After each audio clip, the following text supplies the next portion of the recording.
iPads and other devices are called tablets because they belong on tables. They are tested 20 centimeters away from that big guy that I showed you before. 20 centimeters away. They are not approved to be held in the laps of little children, although millions of kids are having them now in schools because the people involved in educational technology and those involved in public health research are not talking to one another. Because if they were, they would understand that you're giving children a two-way microwave radiating device, and if you must give them such a device for learning purposes, put it on airplane mode so that it's not sending and receiving signals as it does otherwise.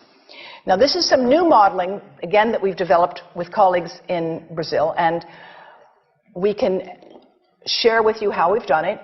We first start out with the MRI and create the model with 1 millimeter voxels, and this is quite a bit of work goes into creating this, and here is what it looks like after a period of 6 minutes.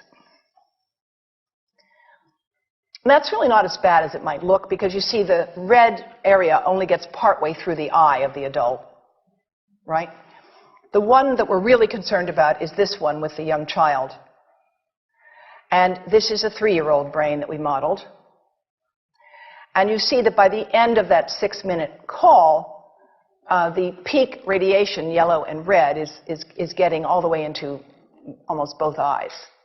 And again, this is one call, and it's not going to kill anybody.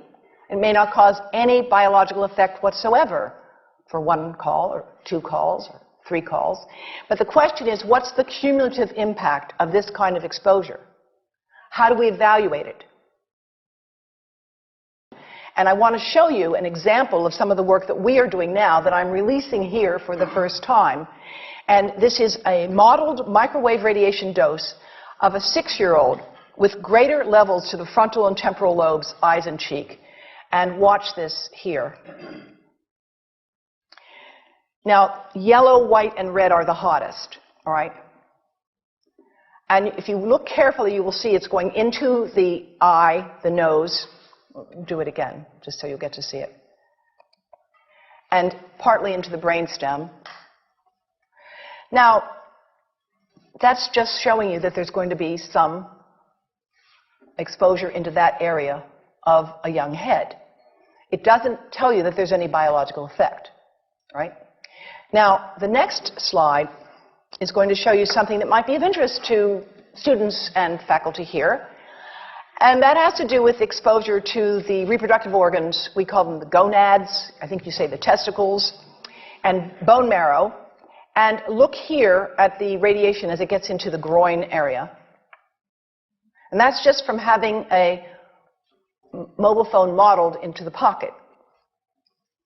And this, again, is based on a normalized SAR with I think we had a dipole antenna. Now, the breast. The breast is mostly fat, contains a lot of fluid. Things that contain fat and fluid cook faster in the microwave oven. Now, a cell phone can't cook anything, all right? Mobile phones do not pop popcorn. That was a fraud. They don't make any heat that we know of, otherwise they wouldn't be permitted. But they do go through things that contain fat and fluid, and we are now working at Environmental Health Trust with scientists at the University of California, San Francisco, scientists at formerly the president of the American Cancer Society of California, because we are seeing women who keep cell phones in their bras. Has anyone seen a woman put a cell phone in her bra? Hands up, please. Please tell them you've heard now why they shouldn't do that. And here I want to show you our first case report from 2009, and we now have many more. This was a Chinese-American woman who used her cell phone 4 hours a day in her bra for 10 years while she was driving. Now, and you drive with a phone on your body. The phone is smart. It's going to go from one tower to another, and it's going to say, here I am, where are you, here I am. And it's going to be going to max power each time it moves from one cell tower to another. And there it was right next to her chest. And the tumors that developed right under the antenna of the phone. unusual tumors. But in the meantime, people have a right to know how you can minimize exposure. And again, I think this information is available on our website, will be available on yours. Remember, if you have to give a phone to a child, put it on airplane mode. And think about this. That microwave oven, it works because there's a metal box around the microwave signal, and the signal pings all over the place. Next time you get into an elevator or a train for any length of time, put your phone on airplane mode. Otherwise, that signal is going all over the place, magnifying and coming back. Keep the mobile phone away from you when it's on and you are asleep. Now, it takes a village to do a lot of things. These are some of the people whose materials I've used today with their permission, and I can't read this list to you, but I want you to know that I feel really honored to be working with some of the most talented people in the world on this issue. And they have given me permission to share these materials with you. And I leave you with this thought from Albert Einstein.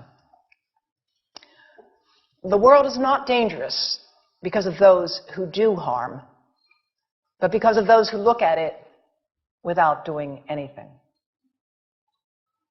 So, thank you. And